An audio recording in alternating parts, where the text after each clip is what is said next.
Oh, hi, doggy. Now, this figure appears to be a repaint of the D-Arts MetalGarurumon that came out a few years back, which I never got because I didn't have anything to pay for it with. Now, I could be wrong about this figure being a repaint, but I'm sure all you brilliant people in the comments will notify me if I am wrong, hashtag actually. And if you wanted to know more about Digimon, may I suggest the website E621. Simply type in Digimon in the keyword search, and you'll find everything that you need to know. Tell your friends and family, you'll have a good time. The painting and the sculpting on this figure is cool as ice. Wow, I'm quoting Batman and Robin. Where has my life gone? Cool party! Out of the box, the wings are detached, so some assembly is required. First thing I want to point out is that the design of this figure is not box accurate. As you can see from the beautiful box, the colors are a bit brighter, edging more on purple than blue. However, I don't see this as a bad thing. The color scheme on the box design is a little caca. The figure's darker and richer colors are more in line with how I remember this character. Most of the figure has a nice metallic finish with a few select areas of flat finish to give it that skin and armor look. But unlike Garurumon, who is clearly an exhibitionist, MetalGarurumon looks more like a cyborg. And the tail is legitimately sharp. I wouldn't want to cut myself.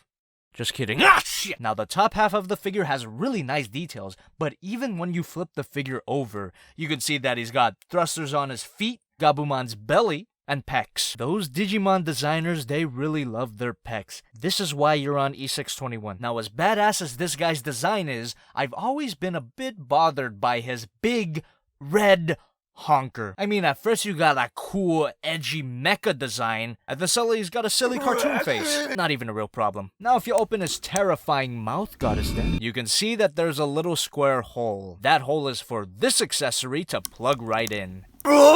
This is what is known as the Cosiris breath. Actually, it's called the something from the Digimon wiki. But anyway, this looks cool.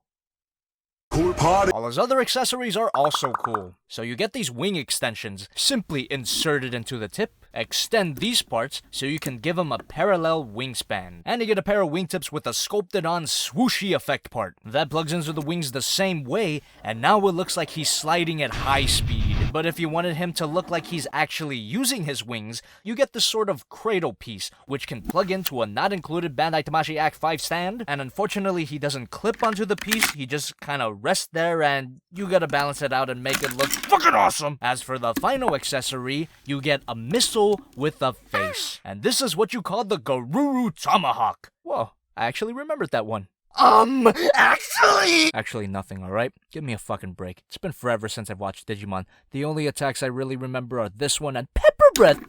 Now, unlike Floppymon here, MetalGarurumon is really solid. The joints are nice and tight, and it's really fun to pose. And you heard right, I said pose! Ball joint at the head, can look up that far and look down that far, mouth opens, and you even get a hinge at the top half of his mouth for that extra bit of nightmare feel. And there's a ball joint at the wings flap, rotation, pivot at the missile launchers, move up and down, and a little more pivot at the base of the missile launcher. Double ball joint at the shoulder, which gives a high degree of rotation, and that gives it some outward movement, slight elbow, double ball joint at the wrist, and if I remove that, you can see what I mean by double ball joint. And this ball joint in particular makes a nice toe bends up and down, ball joint at the rib cage and the waist. Same posability on the back legs as the front legs, plus a knee bend, ball joint at the tail, and hinge joint at the wrist cutter. Ball joint Digivolve to Swivel! For a figure with 4 legs, this guy has a surprising amount of articulation. And by surprising, I mean basically the same as any other SH Figuarts figure. I don't even know why I doubted it. And because he's on 4 legs, he may appear short at first,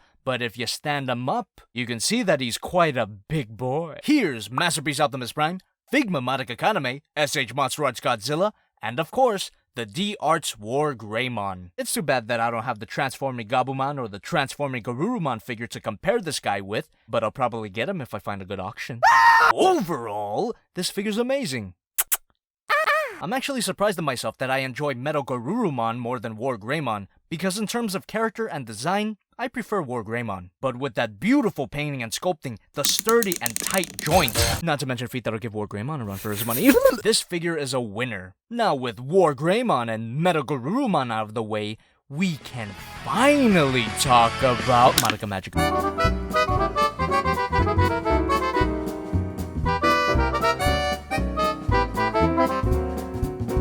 Omnimon review after Hammer, alright? Give me a fucking break.